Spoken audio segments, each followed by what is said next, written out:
नमस्कार, जनमन टाइम्स में आपका स्वागत है। मैं हूं आपके साथ मयंक। वोट अधिक लेकिन सीटें कम। बता दें कि 2018 के विधानसभा चुनाव में यह दर्द झेल चुकी भाजपा अब बेहद सतर्क है। पार्टी ने उन 13 सीटों पर फोकस बढ़ा दिया है जहां जीत हार का अंतर महज 1300 से वोटों से कम था। इनमें से 6 तो भाजपा ने जीत ली थी, लेकिन 7 पर उसे हार का सामना करना पड़ा था। बता दें कि उनमें से 7 सीटों पर हार जीत का अंतर नोटा को मिले वोटों से भी कम था।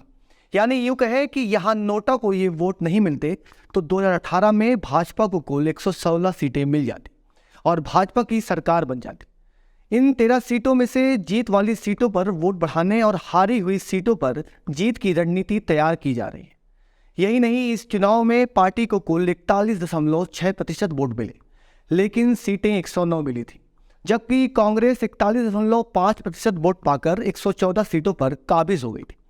उनमें से जौरा, बीना, कोलारस, इंदौर 5, थांदला, नागौर सीटें ऐसी रहीं जहां भाजपा की जीत का अंतर महज 1300 से भी वोटों से कम था।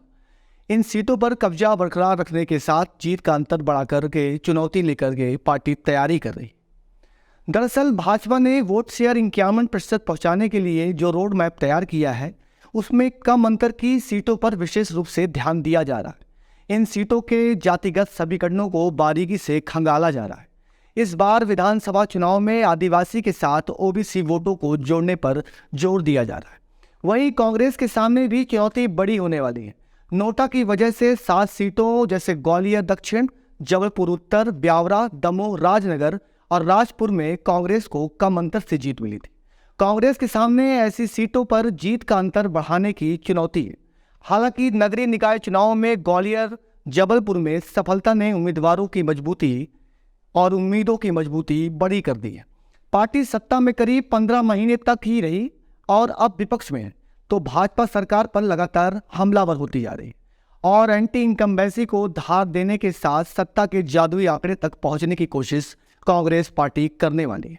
विधानसभा चुनाव में महज जहां सिर्फ 8 महीने ही शेष हैं, वहीं तमाम राजनीतिक दल अपनी चुनाव की तैयारियां में तेजी से लग गए और आने वाले 2023 के विधानसभा चुनाव में बीजेपी और कांग्रेस की नज़र ओबीसी और आदिवासी वोटों पर है। राजनीतिक दल ये मान चुके हैं कि यही वोट दोनों पार्टियों की सत्ता में वापसी का रास्ता बनेंगे। अभी इस रिपोर्ट में इतना ही। आगे की खबरों के लिए देखते रहिए जनमन टाइम्स, उभरते विंध्य की आवाज़।